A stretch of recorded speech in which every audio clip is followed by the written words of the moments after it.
थोड़ा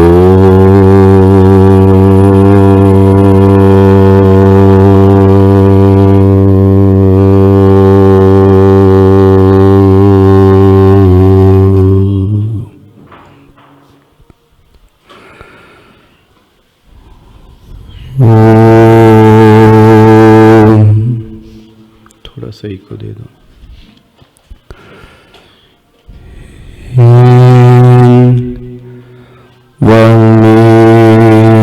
मनसि प्रतिष्ठिता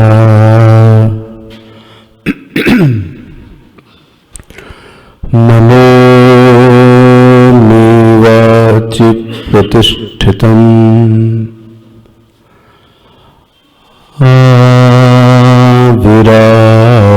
विरावीर्मेधि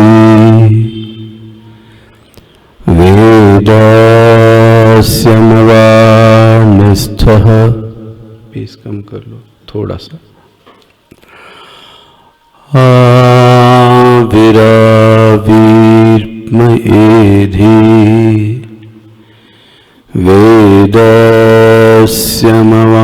वेदास्यमवानिस्थः श्रुतं मे मा प्रहासीः अनेनाधीतेन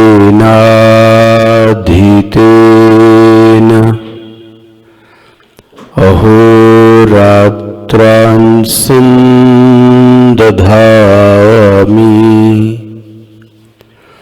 ऋतं वदिष्यामि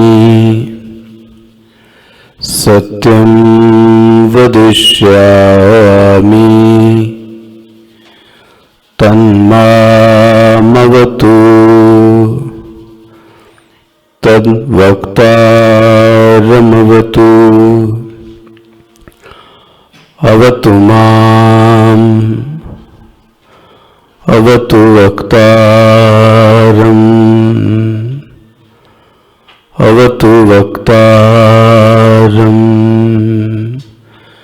ओम शांतिः शांतिः शांतिः। थोड़ा सा रिटर्न वापस दे दो, ज़्यादा थोड़ा ज़्यादा दे दो, हमको थोड़ा सुनाई दे। शंकरं शंकराचार्यं केशवं वादरायणं सूत्रभाष्यकृतौ वन्दे भगवन्तौ पुनः पुनः भगवन्तौ पुनः पुनः। ओम सहनाववतु सहनौ भुनक्तु सह वीर्यं करवावहै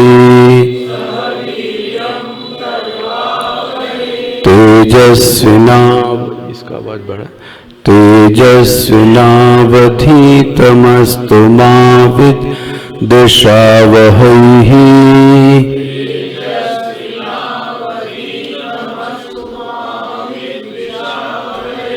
ओम शांति शांति शांति।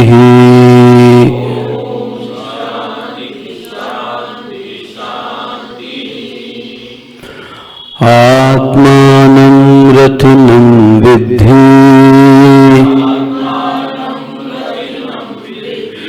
शरीरं रथमिव तु बुद्धिं तु सारथिं विद्धि मनः प्रग्रहमिव च इंद्रियाणि हयानाहुः विषयांस्तेषु गोचरान् आत्मेन्द्रियमनोयुक्तम् भोक्तेत्याहुर्मनीषिणः। मनीषिणः। इनको शायद ज्यादा हो रहा है, जिससे मुझे इसकी आवाज नहीं आ रही है, इसकी। यस्तु विज्ञानवान् भवति अयुक्तेन मनसा सदा तस्येन्द्रियाणि वश्यानि दुष्टाश्वा इव सारथेः। यस्तु विज्ञानवान् भवति युक्तेन मनसा सदा तस्येन्द्रियाणि वश्यानि सदश्वा इव सारथेः। यस्तु विज्ञानवान् भवति अयुक्तेन मनसा सदा। इसको बढ़ा, इसको और बढ़ा सकते हैं। तस्येन्द्रियाणि को थोड़ा कम कर लो। तस्येन्द्रियाणि वश्यानि दुष्टाश्वा इव सारथेः। यस्तु विज्ञानवान् भवति, इसको बढ़ा लो।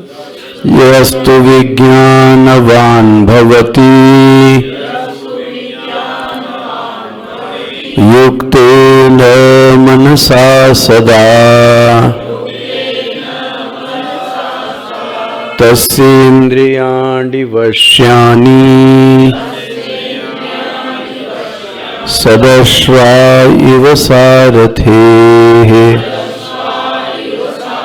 एक काम, ये पीछे का बंद करके इसको चेक कर लो। इसको चेक करो। हरिओम, ये कम आ रही है, यही मैं कह रहा हूँ। हरिओम, ये पहले बंद तो करो, पीछे वाला। हाँ? हरिओम हरिओम, थोड़ा और बढ़ा। हरिओम, हाँ ये ठीक है। इसके थोड़ा सा ई को कम कर लेना। 12-3। हाँ, भाष्य देखिएगा। तत्रैवं सति वस्तु बुद्ध्याख्यः सारथिः सारथी अविज्ञान। क्या हो रहा है?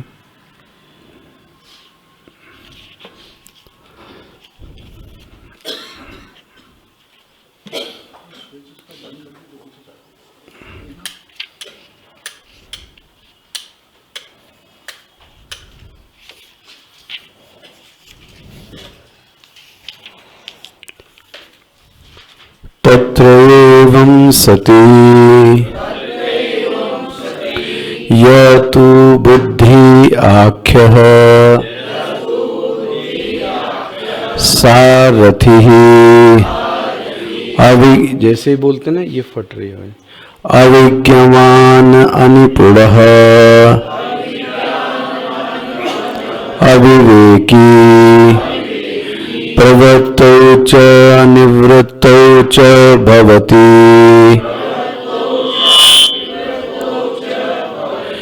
यथा इतरो रथचर्यायाम् अयुक्तेन अप्रगृहीतेन असमाहितेन मनसा प्रग्रस्थानीयेन सदा युक्तो भवति तस्य अकुशलस्य बुद्धिसारथेः इंद्रियाणि अश्वस्थानीयानि अवश्यानि अशक्य निवारणानि दुष्टवश्वाः अदान्तवश्वाः इवैतरसारथे भवन्ति य तु पुनः पूर्वोक्त विपरीत सारथी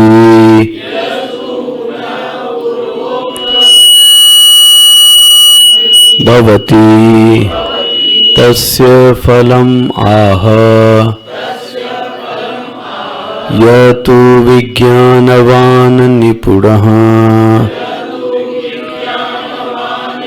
विवेकवान् युक्तेन मनसा प्रगृहीतमनाः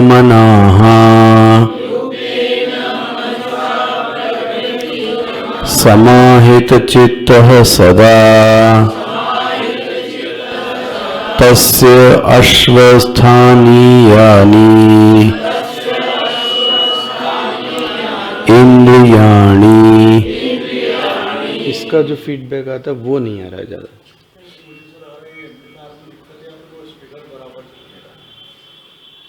इसमें आवाज आ रही है इसमें मुझे लगता है कि यहाँ के नॉब से अंतर है मुझे।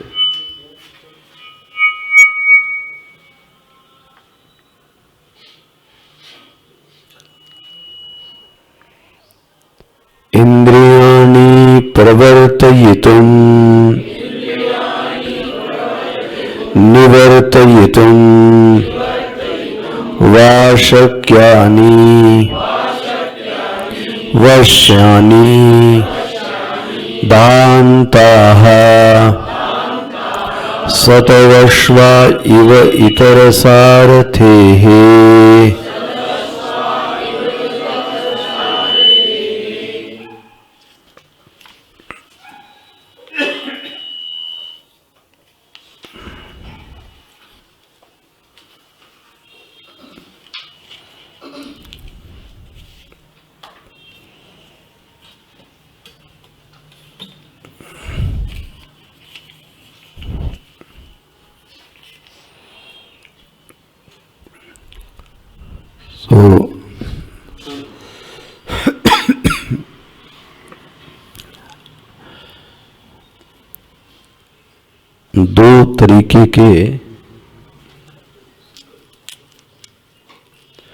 दो तरीके के नियंत्रण की बात की गई।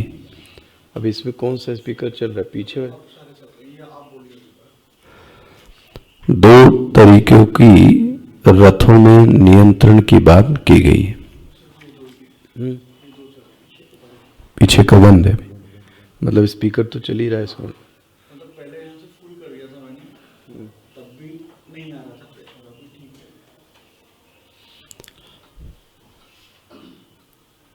एक जो नियंत्रण की बात की गई वो लगाम की बात की गई, और एक नियंत्रण की बात की गई जो इंद्रियों की बात की गई। दो नियंत्रणों को ध्यान से देखिएगा। एक तो इस रथ का जो सबसे प्रमुख अंग है, ये चल रहा है हमारा वाला, वो जो एक फीडबैक आता चाहिए ना, पता लगना चाहिए कि ये मिल रहा है, वो नहीं आ रहा है मुझे। हरिओम और बढ़ाना, हरिओम हरिओम। ये बंद है पीछे वाला ना भी। हरिओम, थोड़ा इको और कम करके देखें शायद, लगभग। हरिओम हरिओम, तब भी ठीक, हल्का सा चाहिए होता है, बहुत मामूली सा इको।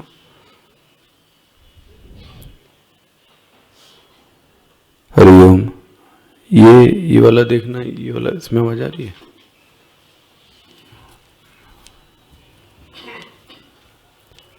हरिओम। हाँ, इसमें आ रही, देखना।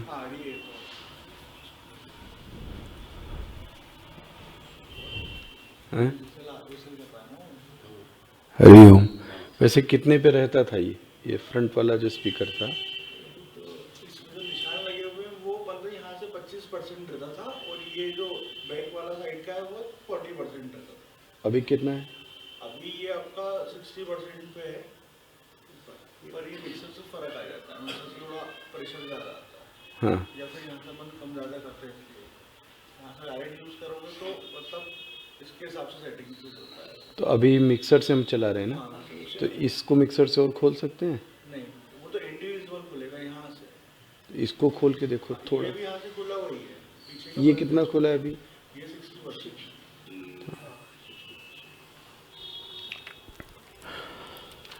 तो इस रथ के जो सबसे उपयोगी अंग है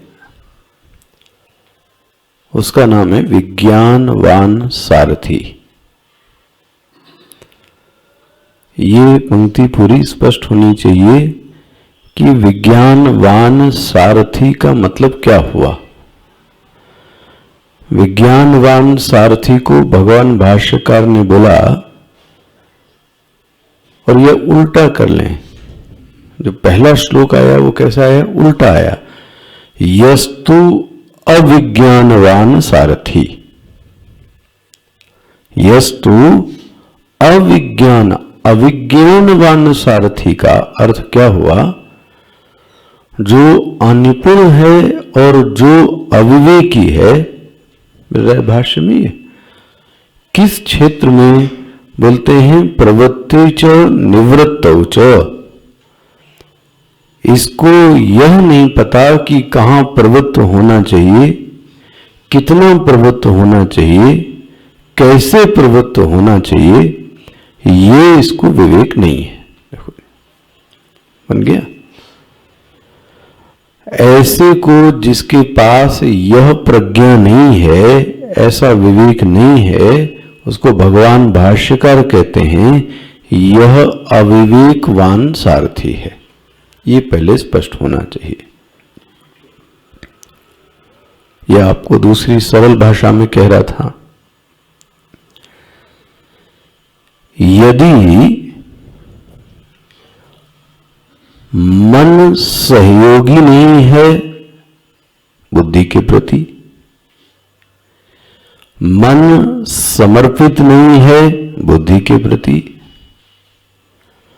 मन में बुद्धि के प्रति आदर का भाव नहीं है, तो आप पक्का जानो कि जो लगाम है वो आपके हाथ में नहीं है। क्लियर हुआ? क्या चीजें कही गई? यदि मन बुद्धि के प्रति समर्पित नहीं है, मन बुद्धि के प्रति सहयोग नहीं करता है, यदि मन में बुद्धि के प्रति आदर भाव नहीं है, तो आप ये समझना कि मन की जो लगाम है वो हमारे हाथ में नहीं है। जब मन की ऐसी स्थिति होवे तो आप स्पष्ट कह लो ये मन का दोष नहीं है, ये मन का दोष नहीं है, ये बुद्धि का दोष है। फिर से समझना, आखिर मन अपने आप को समर्पित क्यों नहीं कर पाया? मन को यह सीख क्यों नहीं दी गई कि वो बुद्धि के प्रति समर्पित हो जावे? इसलिए भगवान भाष्यकार बार बार यह कहते हैं कि जो दोष है वो दोष किसका है? सारथी का। अच्छा, इसी का उल्टा कर लें, विज्ञानवान सारथी कौन होगा फिर?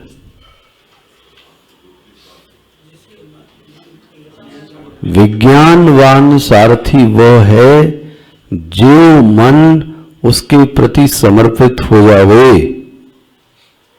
बुद्धि के आए हुए निर्णयों को वो सराहे नहीं, बुद्धि के प्रति उसके मन में आदर का भाव भी होवे, तब समझना लगाम आपके हाथ में। लक्षण बताया जा रहा है मन का, जिम्मेदारी किसको दी जा रही है? बुद्धि को। यदि मन की ऐसी स्थिति है तो वो सारथी विज्ञानवान है, यदि मन की ऐसी स्थिति नहीं है तो मन विज्ञानवान सारथी नहीं है। इसमें कोई प्रश्न रह जाता हो? इसमें कुछ दिक्कत आती है विज्ञानवान सारथी में?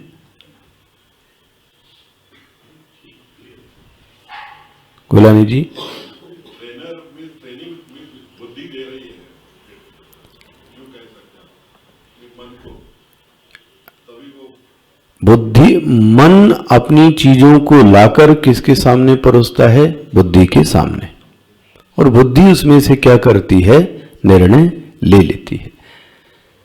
इसको पिछले अन्य उसमें और आप सुनिएगा इसको, मन के बारे में। मन को बुद्धि के प्रति आदर भाव उत्पन्न क्यों नहीं हुआ, या और सरल कह लें, मन को बुद्धि के प्रति ये विश्वास क्यों नहीं पैदा हुआ कि बुद्धि जो निर्णय लेगी वो मेरे जीवन के लिए हितकारी होगा? ये संदेश क्यों नहीं पहुंचा मन को? काफी समय हो चुका अब तो, मतलब इतने 20, 22, 40, 50 साल तक खटपट रही इन दोनों में, मन और बुद्धि में।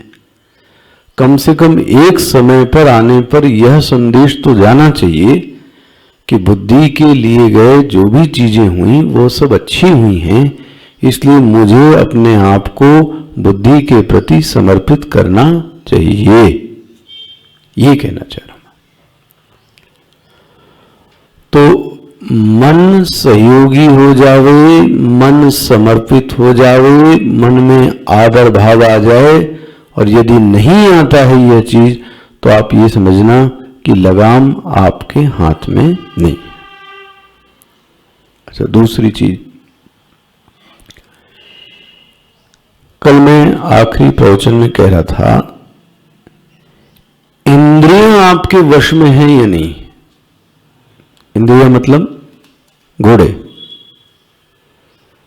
भगवान भाष्यकार ने देखो क्या लिखा है, तस्य अकुशलस्य बुद्धि सारथे इंद्रियाणि अश्वस्थानीयानि अवश्यानि अशक्यानि अनिवारणयानि। देखो इसका अर्थ क्या हुआ? मुझ में यह सामर्थ्य होनी चाहिए कि मैं इंद्रियों को उस विषय से निवृत्त करने में सक्षम हो सकूं। बुद्धि में संकेत जा रहा है, क्या कहा जा रहा है? मैं उस विषय से जो निर्णय आया कि यह दृश्य नहीं देखना है, यह दृश्य नहीं देखना है, लेकिन आंख फिर से जा रही है, या मैंने यह निर्णय किया कि यह भोजन मेरे लिए उचित नहीं है। कल भी मैं आपको बहुत सारे दृष्टांत दे रहा था। बुद्धि ने यह निर्णय दिया कि यह भोजन खाना उचित नहीं है, लेकिन क्या मैं उस रसनेन्द्रिय को उस विषय से दूर कर सका? अगर बुद्धि के विरोध करने के बावजूद मैं उस भोजन को खाता हूं, पीता हूं, तो आप समझ जाओ आपके घोड़े आपके हाथ में नहीं है। घोड़े पर नियंत्रण मतलब क्या?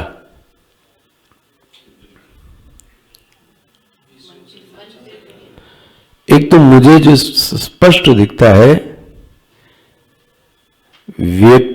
स्पीड कब बढ़ेगी?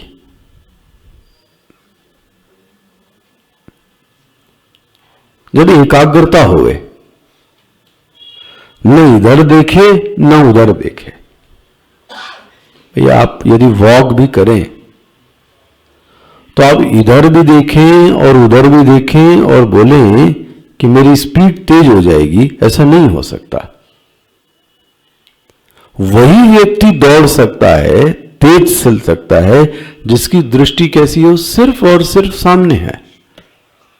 ना उसको दाएं में इंटरेस्ट है, ना उसको बाएं में इंटरेस्ट है। अब हमको इधर की दुकान भी अच्छी लगती है, कभी बाईं दुकान अच्छी लगती है, कभी आप मार्केट में जाओ ऐसा, तो उस समय स्पीड कैसी है? जब तक जीवन में ये अन्यों के प्रति इतनी बुद्धि लगी होगी, आप पक्का जानिए उसमें स्पीड आने वाली नहीं है।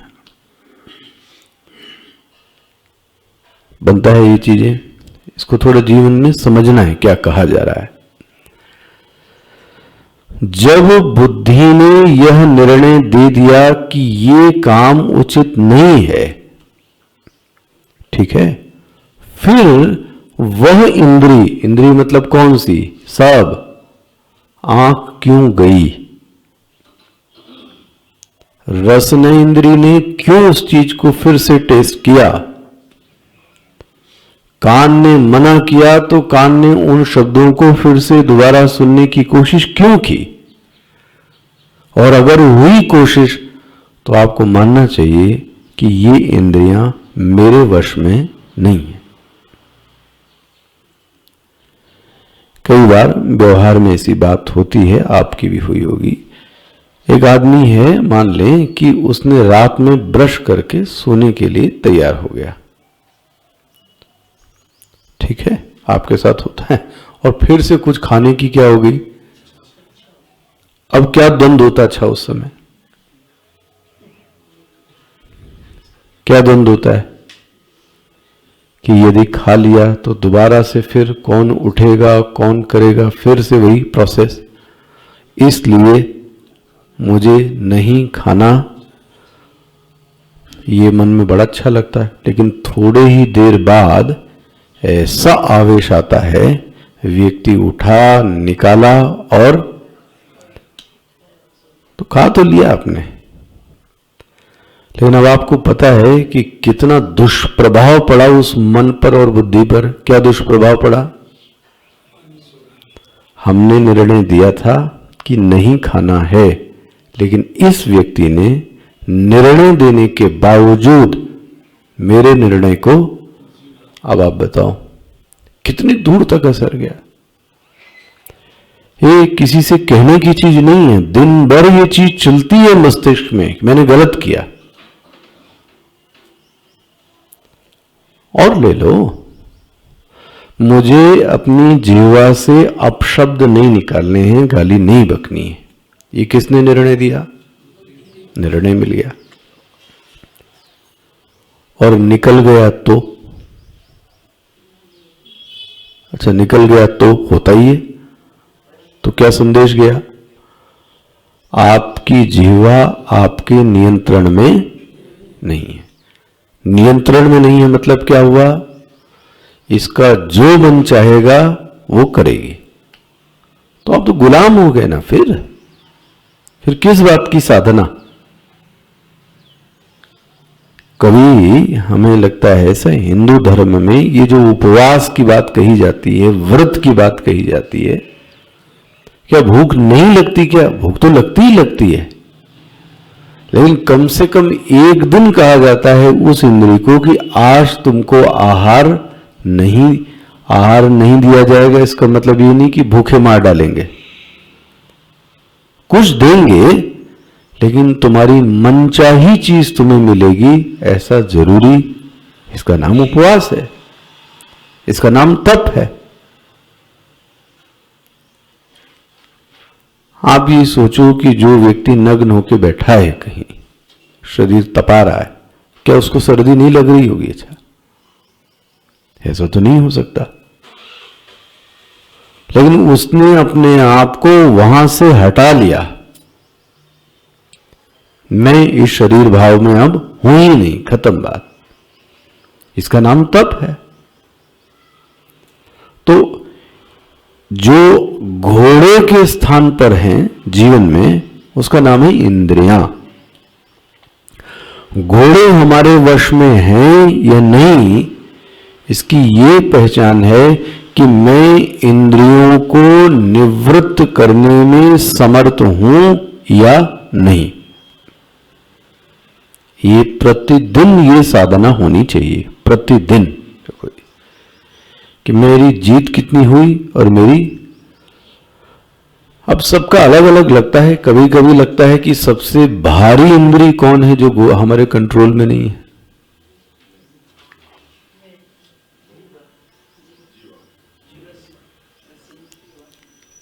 मुझे जिह्वा इसलिए लगती है, इसके दो कार्य हो रहे हैं। एक तो ये बोल भी रही है और रस भी ले रही है। तो यही दो भयंकर चीजें, अनर्थ बोलना, व्यर्थ की बातें बोलना, गलत बातें बोलना। एक तो पहला दोष तो यही है इसी का, और दूसरा दिन भर रस की मांग करना। मैंने आपको बात पहले ही कही थी, हमारे ऋषि मुनियों ने इस बात, अब वो शायद डॉक्टर अब कहता है इस बात को, कि 3 समय से ज्यादा, 4 समय से ज्यादा मुंह को जूठा करने की आवश्यकता है ही नहीं। प्रातः काल उसको पहले बोलता था कलेवा, वो ले लिया। दोपहर में फिर से क्या ले लिया उसने, भोजन। शाम को 6-7 बजे उसने कुछ, और रात्रि क्या कर लिया उसने, कम भोजन किया, हो गया। लेकिन हर 2 घंटे पे आप कुछ क्या कर रहे हो, 1 घंटे पर कुछ फांकी मार रहे हैं, आते जाते आते जाते। इसका मतलब एक बात तो पक्की है, आपकी जीवा पर आपका नियंत्रण नहीं है। कुछ नहीं मरने वाला आदमी, भूख से कोई नहीं मरता, खाना खा के मरता है आदमी ज्यादा। ये बीमार कब होता है? कितने मरीज आपको, हमारे डॉक्टर हैं आप, कितने मरीज आपको मिलते हैं कि जो भूखे पेट आए इसलिए बीमार पड़ गए, और कितने मरीज आए जो ज्यादा खा के बीमार पड़े? सोच के देखो आप। समस्या भोजन न करने से नहीं है, समस्या ज्यादा भोजन करने से है। देखो, इसलिए घोड़े के स्थान पर क्या रखी गई, इंद्रियां, और इनको निवृत्त कर, ध्यान रखना, वेदांत कभी नहीं कहता कि इसको विषय मत दीजिए, ये भी गलत है। इसका तर्क ये है, अगर देखना ही मना था तो भगवान ने आंख क्यों दी? फिर खाना ही मना था तो फिर मैंने जीभ क्यों फिर भगवान ने दी? सुनना ही मना था तो कान दिया, इसलिए सुनो। लेकिन एक चीज है, कहां, कितना और कब, ये विवेक होना चाहिए। इसलिए मैंने एक शब्द बोल रहा हूं, कहां को, कितना को, कब को, एक वाक्य कह रहा हूं। आपके पास ऐसी शक्ति होनी चाहिए कि जब चाहे वहां से उसको क्या कर लें, हटा लीजिए। इस शक्ति को कहते हैं आप में इंद्रियों को नियंत्रण करने की सामर्थ्य है। जब ये सामर्थ्य नहीं होती तो श्रुति, वेद क्या कहता है, दुष्ट स्वाहा, मिल गया शब्द, दुष्ट अश्वाहा। भाष्यकार ने दुष्ट अश्वाह का क्या अर्थ किया, पढ़ के बताइए जरा, क्या है दुष्ट अश्वाह का क्या अर्थ किया? अदांताह। अदांताह मतलब समझते हैं, अनट्रेन्ड हॉर्स, जिनमें जिन घोड़ों को प्रशिक्षण मिला ही नहीं है, अशिक्षित घोड़े, जब चाहें जहां चाहें वहां चरते चले जाएं, तो ये घोड़े कैसे हो गए? दुष्ट अश्वाह। भाष्यकार के शब्दों में क्या कहेंगे, अदान्ताः, मिल गया ये शब्द, अंडरलाइन कर लीजिएगा। अच्छा, तो मैं इसको कंक्लूड करता हूं, 2-3 नियमों को ये दिमाग में आपके रहने चाहिए। यदि मन समर्पित नहीं हो पा रहा है, मन समर्पित नहीं हो पा रहा है बुद्धि को, तो ध्यान रखिएगा, दोष मन को मत दीजिए। दोष किसको देना है? बुद्धि को। मन दोषी नहीं। क्यों दोषी नहीं भाई? क्यों दोषी नहीं है?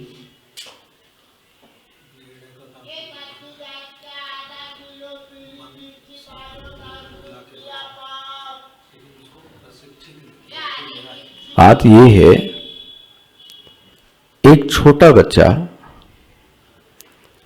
चोरी करने लगे।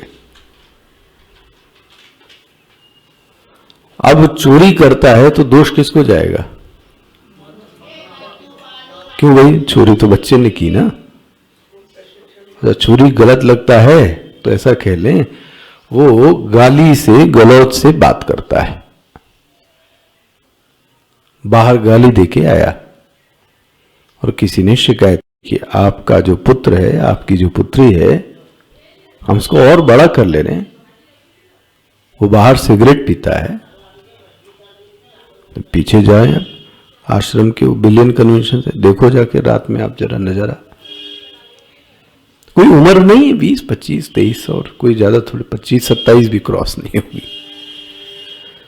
अब ये समझ में आता है कुछ तो है ही ये दोष, लेकिन बहुत बड़ा जो दोष है वो किसका दोष है?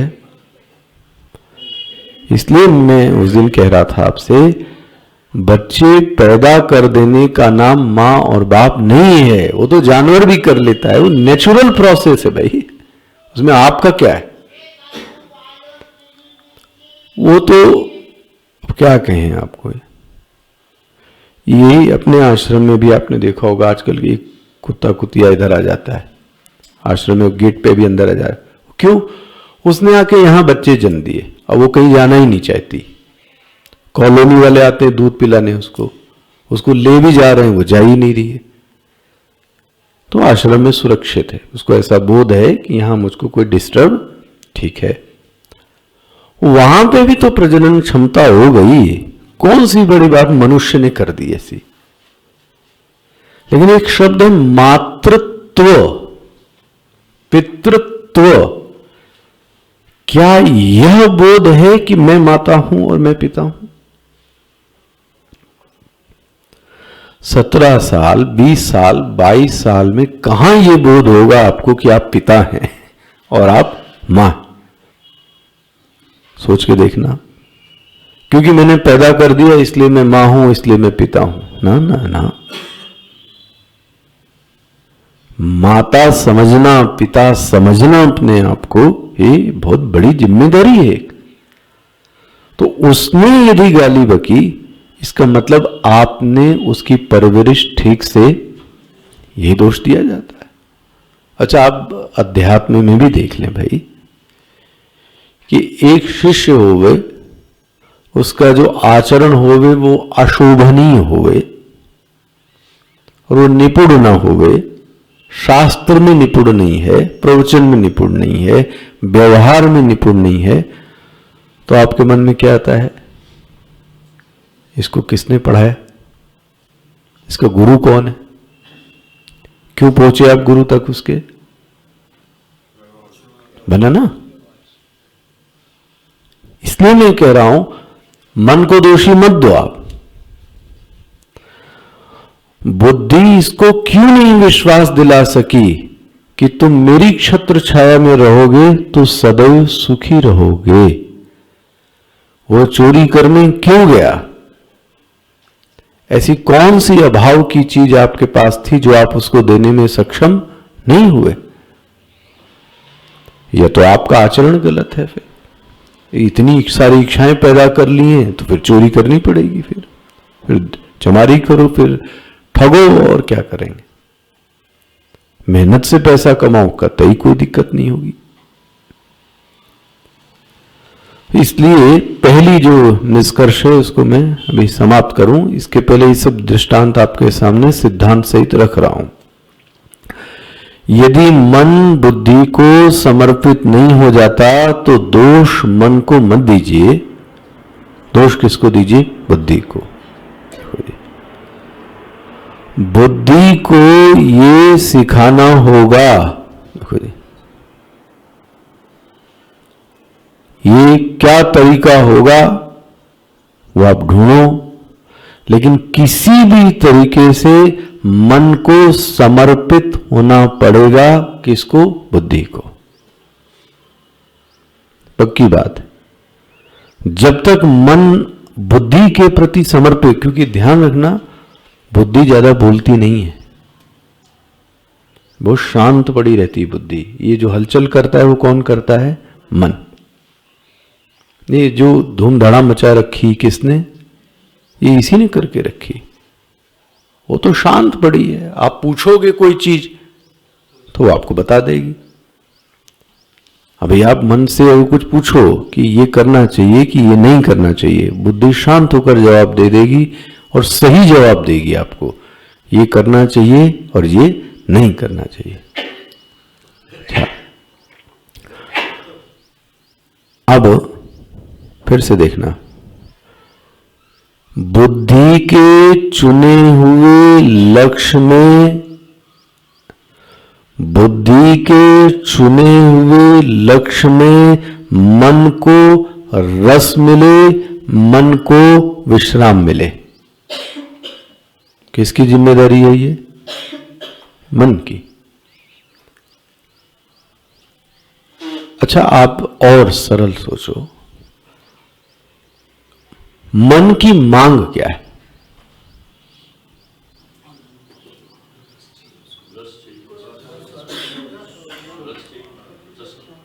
यही है ना? मन को जो मुझे लगता है सबसे पहली चीज चाहिए, रस चाहिए, आनंद। किससे बात करता है? जैसे उसको रस मिलता है। किससे बात नहीं करता? जैसे उसको रस नहीं मिलता।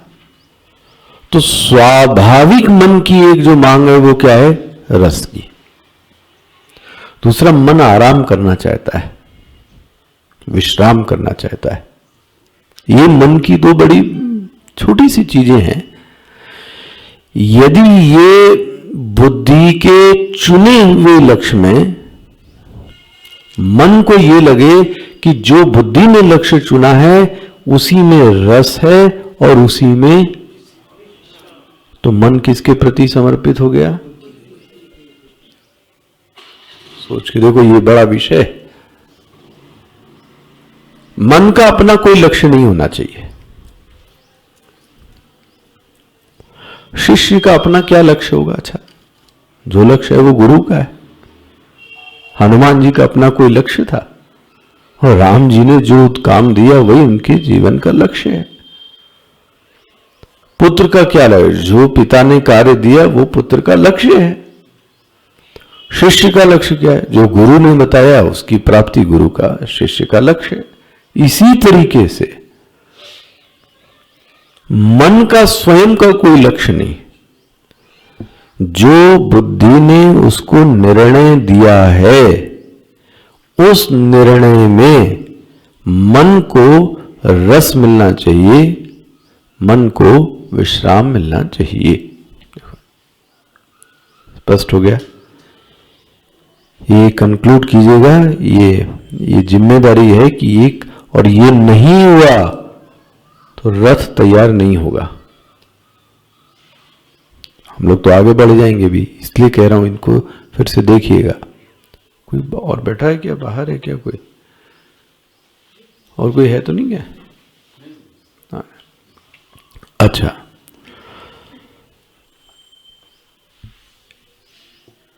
तो यह अभ्यास बुद्धि के प्रति सहयोगात्मक रवैया मन का होना चाहिए। ठीक है ना? मन का बुद्धि के प्रति जो रवैया होना चाहिए, अभी क्या स्थिति है? जो बात बुद्धि कहती है, मन तुरंत उसका क्या करता है? विरोध कर देता है, नहीं करना। प्रातःकाल उठना है, ये किसने कहा? बुद्धि ने। मन क्या कहेगा? नहीं उठना है। थोड़ा एकांत में बैठना है, थोड़ा माला करनी है, मन कहेगा थोड़ा बात कर लेते हैं किसी और से, फिर बाद में देखते हैं, थोड़ा पहले किसी से और बात कर ले, फिर बाद में बैठे। अभी स्थिति ये दिखती है, जो बुद्धि कहेगी मन उसका क्या कहेगा? ले।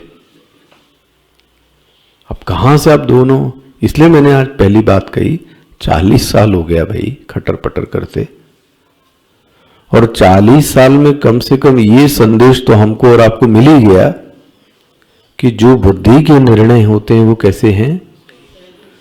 तो इसके प्रति जो रवैया रखा जाए वो सहयोगात्मक रवैया रखा जाए।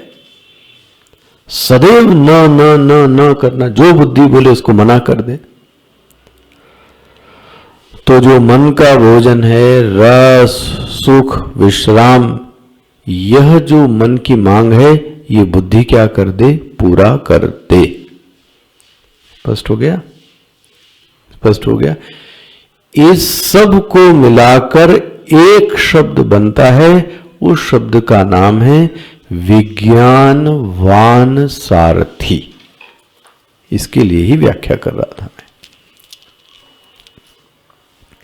क्या बोला गया?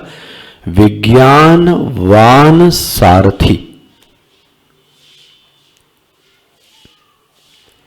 विज्ञानवान समझ, मतलब एक शब्द में अब क्या कहेंगे? विज्ञानवान सारथी मतलब बस, गुड। विज्ञानवान सारथी मतलब यह हुआ, मन समर्पित बुद्धि को है या नहीं। बस। अब कैसे मनाना मन को, वो एक अलग विषय है, लेकिन ये निर्णय तो आना चाहिए कि मन समर्पित हो जावे किसको? बुद्धि को। ये जिम्मेदारी, इसका नाम है, फिर तो बुद्धि ठीक है, कुशल है, निपुण है। अच्छा देखो आप, ये डिग्री कभी हम लोगों को शिक्षा में नहीं दी गई। जो एकेडमिक पढ़ाई होती है, विश्वविद्यालय की पढ़ाई, कभी ये डिग्री किसी ने दी? इसकी बात की कि मन समर्पित हो जावे किसको? कोई बात ही नहीं करता इसकी डिग्री की। अध्यात्म कहता है मेरे लिए ये एक बहुत बड़ी चीज है। क्या होना चाहिए? मन समर्पित हो जावे। अच्छा, दूसरा कह लें, मन को रमण आना चाहिए बुद्धि के निर्णयों में।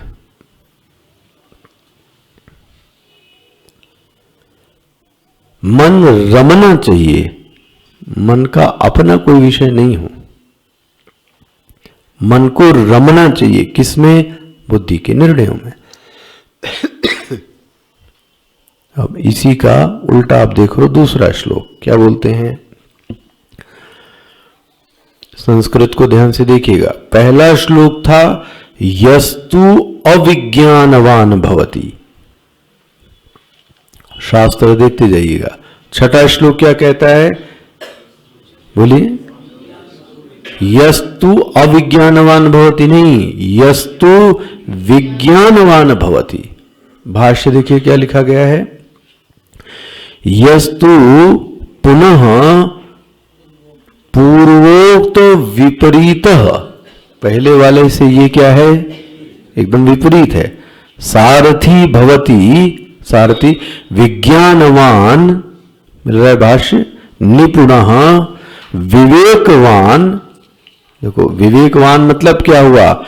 युक्तेन मनसा प्रगृहीत मनाः। शब्द आ रहा है आपकी समझ में? प्रगृहीत मतलब मन रूपी लगाम उसके हाथ में है। बोले मन रूपी लगाम मतलब क्या हुआ? समाहित चित्त। कदा? प्रातः काले, रात्रि समय ना, सदा मन सदैव ही कैसा रहे, समाहित रहे। हाँ, ये है साधक। देखो, समाहित चित्त सदा, अब क्या बोलते हैं, आश्वस्थानीयानि इंद्रियाणि, अंतर देखना,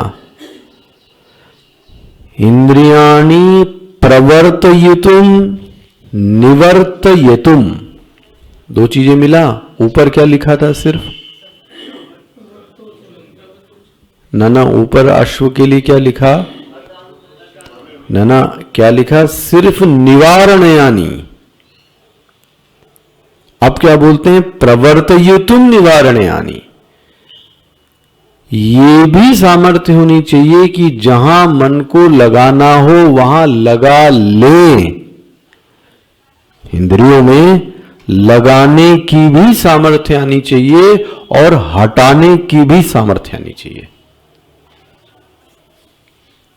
क्या स्पष्ट हो रहा है, अंतर समझ में आ रहा है? अभी तक जो बात कही जा रही थी वो इंद्रियों को हटाने की जा रही थी।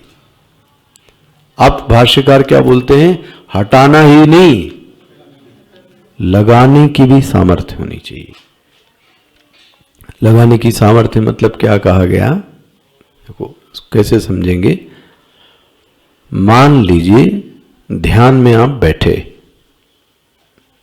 जप में बैठे, तो अब आंखें बंद हो जावें और मन को उस आत्मा में, उस ईश्वर में पूरा का पूरा क्या कर दिया आपने, लगा दिया। अच्छा, ये लगेगा कब, जब मन पहले कहीं से क्या कर दिया हो, हटा दिया हो। तो हटाने की भी सामर्थ्य आनी चाहिए और लगाने की भी सामर्थ्य आनी चाहिए। सूक्ष्म विषय है। अच्छा, लगा लिया और हटा नहीं पा रहे हैं, हटा दिया लगा नहीं पा रहे हैं।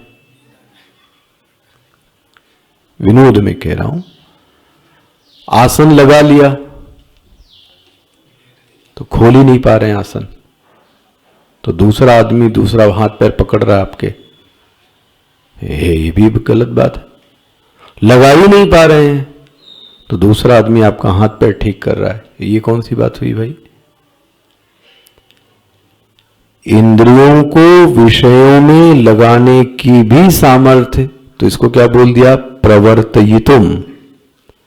इंद्रियों से विषयों को हटाने की सामर्थ्य, बोले निवर्तयितुम। प्रगृहीत मनाहा, इसको बोलते हैं आपके संयम में, आपके कंट्रोल में है, आपके नियंत्रण में है। वाशक्यानि वश्यानि दान्ताहा, देखो पहले क्या बोला था, अदान्ताहा, अब क्या बोलते हैं, दान्ताहा। देखो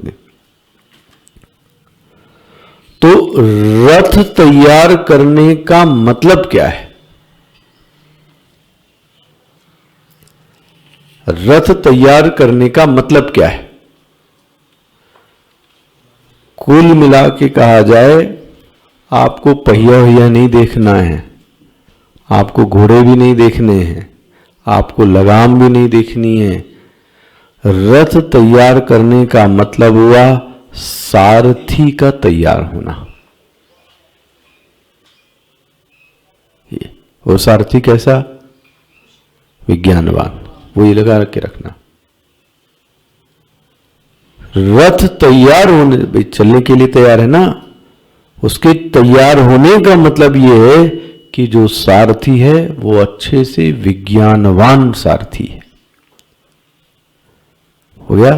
तो ये हुआ रथ तैयार होने का मतलब। अच्छा, अब उस रथ का मतलब रथ तैयार हो गया, उसका जो पर्यवसान है रथ का, पर्यवसान समझते हैं, परिणति, अंतिम गति, परिणाम। पूरे रथ का जो पर्यवसान है वो बुद्धि में ही होना चाहिए। इसको बहुत सावधानी से समझिए क्या कहा जा रहा है।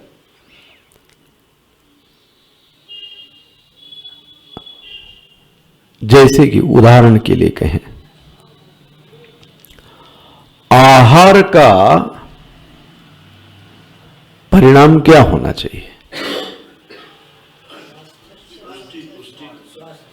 आहार का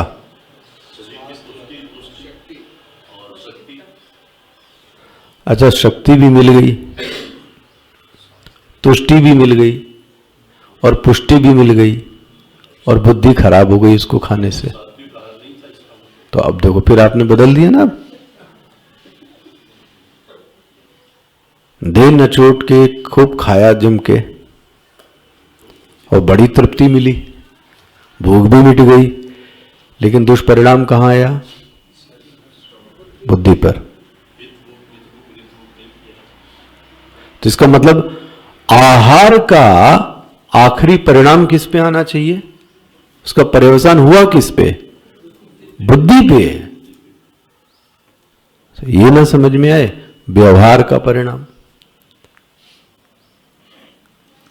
व्यवहार का परिणाम ये होना चाहिए कि आपकी जो बुद्धि है वो क्या हो जानी चाहिए? व्यक्ति को खुश करने के लिए नहीं। ये फॉल्टी नहीं व्यवहार। हमने उसको खुश करना ना। मेरा जो कर्तव्य था वो मैंने ईमानदारी से किया। ठीक है, ये व्यवहार की कला है। क्योंकि दूसरा वाला व्यक्ति कभी संतुष्ट होने का नाम लेगा नहीं, ये याद रख लेना। उसकी जो मांग है वो क्या होती जाएगी? बढ़ती जाएगी भाई। और बड़ा कमरा और बड़ा कमरा और बड़ी गाड़ी और बड़ी गाड़ी, तो चलता ही जाएगा। लेकिन मन में यह आना चाहिए जो मेरे कर्तव्य था वो मैंने पालन किया कि नहीं। फिर से इसका व्यवहार, फिर से आ रहा हूं इधर, इसको ध्यान से रखना। व्यक्ति प्रसन्न हुआ या नहीं ये मेरा लक्ष्य नहीं है। जैसे चलो मैं आपको कुछ सीख दे रहा हूं, आप प्रसन्न हुए या नहीं ये मेरा लक्ष्य नहीं है। मैं अपने आप से संतुष्ट हुआ कि नहीं। स्वांत सुखाय तुलसी रघुनाथ गाथा। तुलसीदास जी से पूछा गया क्यों लिख रहे हो रामचरितमानस? पैसा कमाने के लिए, नाम कमाने के लिए? बोले ना मुझे कहा रॉयल्टी के लिए नहीं, मुझे कुछ नहीं चाहिए। दूसरा शिष्य बन जाए? बोले ना, मेरी ऐसी कोई उम्मीद नहीं। किस लिए लिख रहे हो? दुनिया रामचरितमानस पढ़ती है। किस लिए? स्वांत सुखाय। उसके वर्णन करने से मुझे स्वयं में क्या होना चाहिए? सुख होना चाहिए। ये देखो लक्ष्य ये है। ये लक्ष्य हो, मोरे मन प्रबोध जिमी हुई। मैं ऐसा लिखना चाहता हूं जिसके कारण मेरे ही मन को क्या मिल जाए? प्रबोध मिल जाए। आहा, ये लक्ष्य होना चाहिए। दूसरे को आकर्षित करना, दूसरे को प्रभावित करना, ये जीवन का ये, और ये है, मैं आपको बताऊंगा अध्यात्म में ये घुस गया है। अभी अध्यात्म का मतलब ये हुआ कि मैं ऐसा कुछ करूं जिससे दूसरा वाला मुझसे क्या हो जावे? ले। अब चोंगा तो इसी का ही पहना हुआ है ना। मान लो उसको, आप सब अपने अपने ऊपर मत लीजिए। हमने एक श्लोक बोल दिया और हमको लगा कि सबके बीच में क्या हो गया? मेरी तो इज्जत क्या हो गई? बढ़ गई। तो बढ़ तो गई, लेकिन आपको पता है आपके मन को बहुत गलत ट्रेनिंग क्या हो गई? मिल गई कि दूसरे आपकी प्रसन्नता करें तब आप क्या हैं? अच्छा, जिस दिन ना बता पाए उस दिन सोच के देखो, वो गलत बता दिया तो लोग बोलेंगे इसको आता नहीं कुछ, यही कहेंगे ना। तो ये उद्देश्य थोड़ी ना है। स्वाध्याय का जो उद्देश्य है वो स्वयं में सुधार होना है ना भाई। दूसरे के सुधार से क्या मतलब? ये दूसरे की प्रशंसा, ये दूसरा आपको नीचा गिरा है, इससे मैं क्यों नीचे गिरूं भाई? ये तभी हो सकता है जब पर्यवसान किसमें होना चाहिए? बुद्धि पर। इसलिए मैं आपको दिखा रहा हूं, आहार का जो अंतिम परिणाम हुआ वो किस पे हुआ भाई? कहावत क्या बोलते हैं? जैसा वो नमक खाता है आदमी, हाँ, तो मन की बात कहां गई? आपको तो ये बोलना चाहिए जैसा खाए अन्न वैसा होवे शरीर। तो फिर अन्न का प्रभाव किस पे जा रहा है? तो ये तो मैं कहना चाह रहा हूं आपसे। तो तुष्टि पुष्टि कहां आई? साइड, वो तो साइड का फल है। तुष्टि और पुष्टि तो गलत भोजन से भी हो सकती है, नहीं हो सकती? आप खा के देखो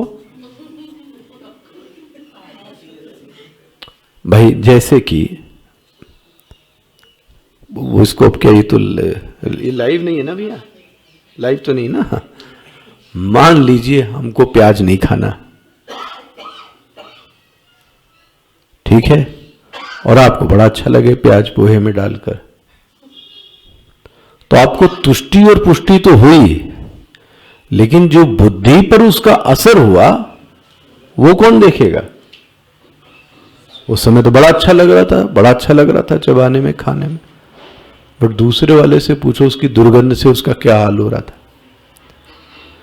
जब आप ऐसी किसी दुकान में जाएं नॉन वेज, तो वहां बैठे लोगों को देखो जरा, वो तो बड़ा तुष्टि पुष्टि से खा रहे हैं,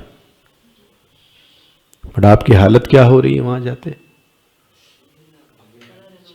और उसके बाद उनके मन पर क्या प्रभाव पड़ेगा, जरा ये सोचना। अन्न का भी जो प्रभाव है वो किस पे पड़ता है? मन पर। तो आखिरी परिणाम कहां घटित हुआ? मन पर। व्यवहार का भी जो आखिरी परिणाम है वो किस पे घटित हुआ? खराब व्यवहार करके आ जाओ आप, तो रात में कौन दुखी होगा? मन। और अच्छा व्यवहार किया तो व्यवहार के लिए नहीं हो रहा है। प्राणायाम करें तो इसका मतलब रथ का भी जो पर्यवसान होना चाहिए वो किस में होना चाहिए? सारथी में। यही मुख्य है, ये याद रख लेना। यदि ये पर्यवसान नहीं हो रहा है बुद्धि पर, तब आप समझ लेना फिर ठीक से ये चल नहीं रहा है, इसकी गति ठीक नहीं है फिर तो गया। अब देखो, आखिरी एक बात कह दूं, विषय से अलग है। कभी कभी कोई व्यक्ति मैं देखता हूं साधना के नाम पर अपने आप को इतना कड़ा बना देता है। कड़ा मतलब रूखा। ये दिनचर्या अपनी इतनी कड़ी कर देता है। अच्छा, उसका आखिरी परिणाम क्या होता है? ये चिड़चिड़ापन। तो आपकी लैंडिंग कहां हुई? लैंडिंग किस में हुई? नवरात्र में, शिवरात्रि में, एकादशी में देखना। लड़ाई किस बात की है? भोजन हमको ठीक से दे, चिड़चिड़ चिड़चिड़ चिड़चिड़ चिड़चिड़। इतनी एक्सरसाइज की, चिड़चिड़ कर रहा है। इतना पूजा पाठ किया, ये चिड़चिड़ कर रहा है। तो आखिरी जो परिणाम आ रहा है वो क्या आ रहा है? ध्यान रखिए। इसीलिए समाज के लोग ये कहते हैं कि ये कितना भी पढ़ लें, इनको करना तो यही है घर पे आने पर। इसलिए वो आपकी साधना की प्रशंसा, लेकिन उस साधना का फल ये दिखे कि वो जो पहले वाला व्यवहार था अब उसमें कुछ सुधार हो गया, कि गुस्सा कम करता है, इसकी बुद्धि अच्छी चलती है, इसका मन प्रसन्न रहता है, इसका लोगों के प्रति दृष्टिकोण बदल गया। तो देखो आप साधना हुई। लेकिन यदि साधना का पर्यवसान सिर्फ किस में हो रहा है, चिड़चिड़ में हो रहा है, तो फिर ऐसी साधना किस काम की, ऐसा तपस्या किस काम का। इसलिए समाहित ना हुए, दूसरे को परेशान भी कर रहा है। साधना मतलब तो ये हुई कि भाई स्वयं को भी सुखी रखो और दूसरा वाला भी आपसे क्या रहे, सुखी रहे। यस्मान नो द्विजते लोको लोकान्नो द्विजते चया। लोग भी आपसे क्या रहने चाहिए, खुशी, और मैं भी लोगों से क्या होना चाहिए, खुशी। तो ये साधना हुई। इसलिए कह रहा था, बात इसलिए निकली, कुल मिला के जो रथ है, उस रथ का जो पर्यवसान होना चाहिए वो किसमें होना चाहिए, सारथी, विज्ञानवान सारथी। तो पर्यवसान मतलब परिणाम कहां घटित हुआ, कहां घटित हुआ, बोले बुद्धि में। इसलिए इस रथ का जो सबसे महत्वपूर्ण अंग है वो कौन है, वो बुद्धि है। ठीक है।